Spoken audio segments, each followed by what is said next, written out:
Hey guys, this is All Taco Review. Today we're going to review Children of the Whales. This is my first YouTube video, so give me a chance to get into this.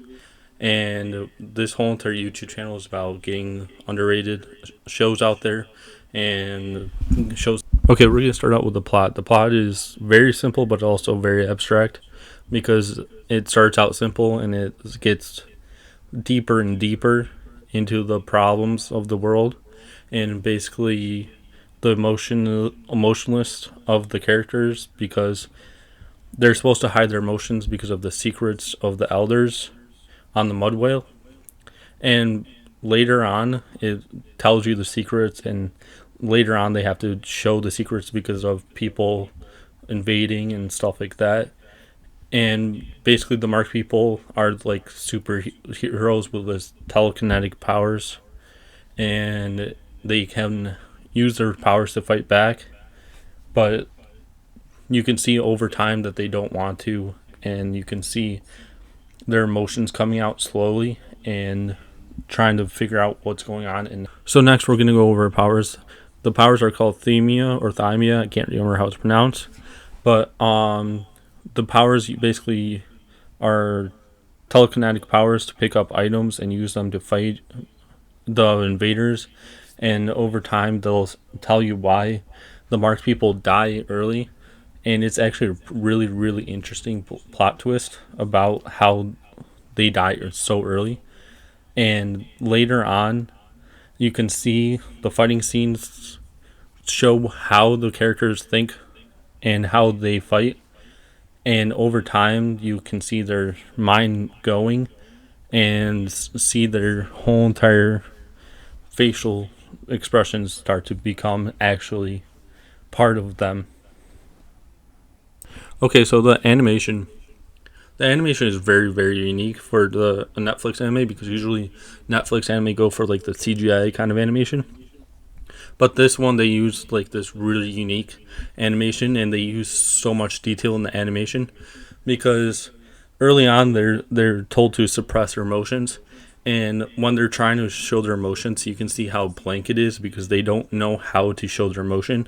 And I've seen a lot of people say that it's not that great because they don't like actually express themselves, but at the beginning they don't realize that they don't know how to express themselves.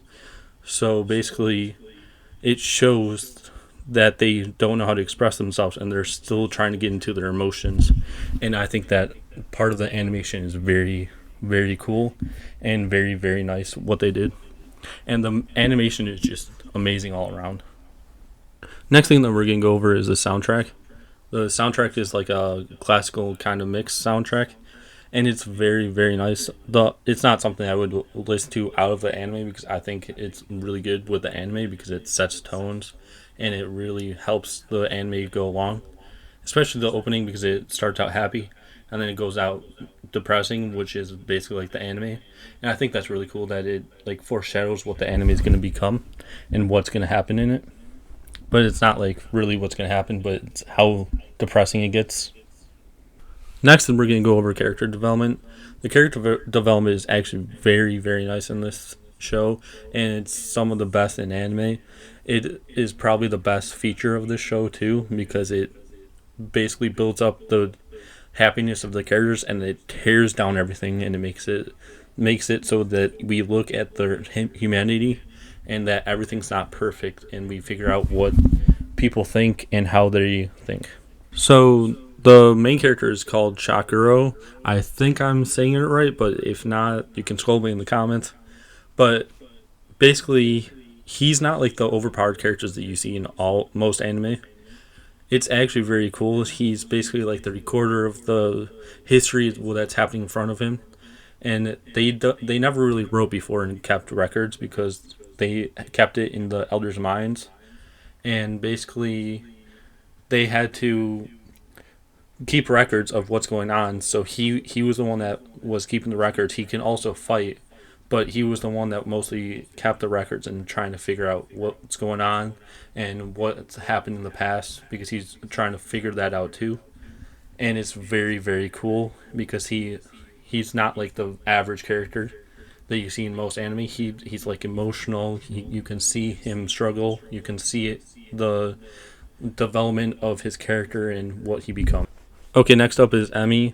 She's gonna be short because you'll see in the show if you watch it. I'm not gonna ruin it for you, so watch it. And basically, she's the character that is his childhood friend, and basically she's in love with him, but he doesn't know, kind of stuff.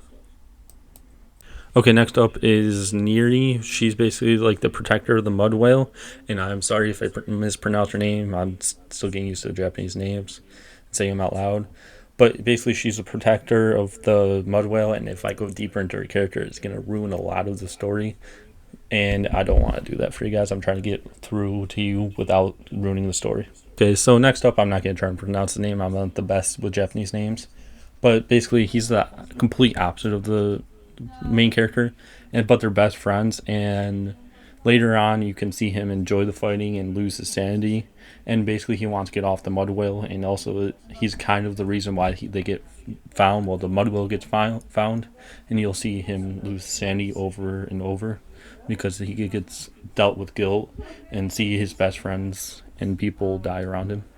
Next up is Likos. She's basically like the transfer student, if you're going with terms like the high school anime. But basically, they find her on this island, and basically she was emotionless, and then on the island she starts to feel emotions that she's never felt before, which will get explained later on in the story. And basically, the character is like changing over time. You can see her feelings get more expressive and more like loving and endearing and stuff like that. And you can see her cry and start to feel more expressions.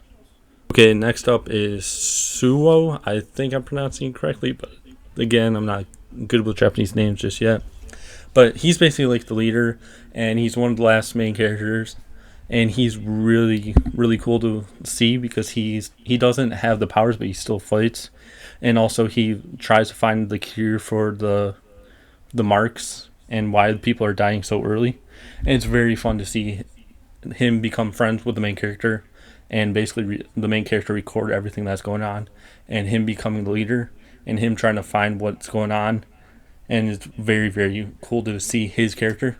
He's actually one of my favorite characters in the show, so definitely go check out him. Okay, next up is Sean.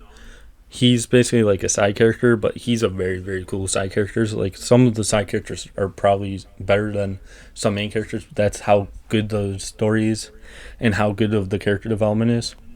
And basically, the whole entire character is basically their emotions have completely been shut off, and they're like a psychopath, and all that they can feel is during fighting. And you can see that as he interacts with his wife, which they just gave to him because they're kind of having arranged marriages, which is another part of the plot, which I just didn't want to get into because it's not as big of a factor, but it's really cool. Okay, so the next character is called Leotari. I know I'm pronouncing it wrong. But he's basically like the last character, except for he's a psychopath, but he's psychopathic because he was abused. And basically, he goes on the mud whale for excitement and tries to kill people. And he just feels these emotions that he's never felt before. And you can see his emotional state change and see how different he becomes on the mud whale, which is very cool because later on it'll explain why people start feeling these things on the mud whale when they don't. I went over a lot of the characters and some of the side characters, but there's a lot of side characters and all of them are very, very cool. So you should watch the show and just watch the characters because a lot of the characters are awesome and unique. And the character design is probably some most unique because I haven't really seen animation and character design like that because it's not like the basic character designs that you see in anime.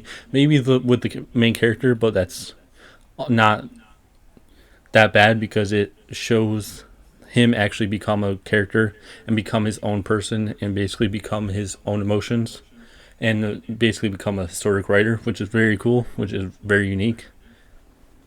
Okay, but after all that, I have to give it a 4.5 out of 5.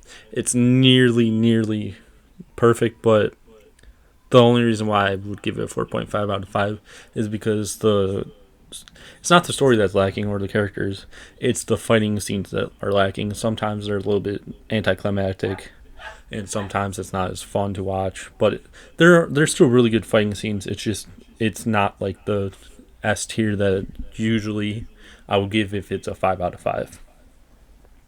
Well, thank you for joining me for my first review on YouTube. Hopefully, I get better with the talking and better with the Japanese names. I will try my best to practice them. But this whole entire channel is basically a test. If it starts to grow, then I'll start making like almost daily videos, but not that much. But right now, I'll try and do weekly videos. I got work and school and stuff, so it's going to be a little bit hard. But I will try my best to get it out there. And do not fight each other in the comment section. This is just to promote anime, not to fight you over anime. So don't fight, and just talk about the anime if you watch it. Suggest it if you have other suggestions. I'm open to anything. I like all anime. So have fun, and thank you for watching.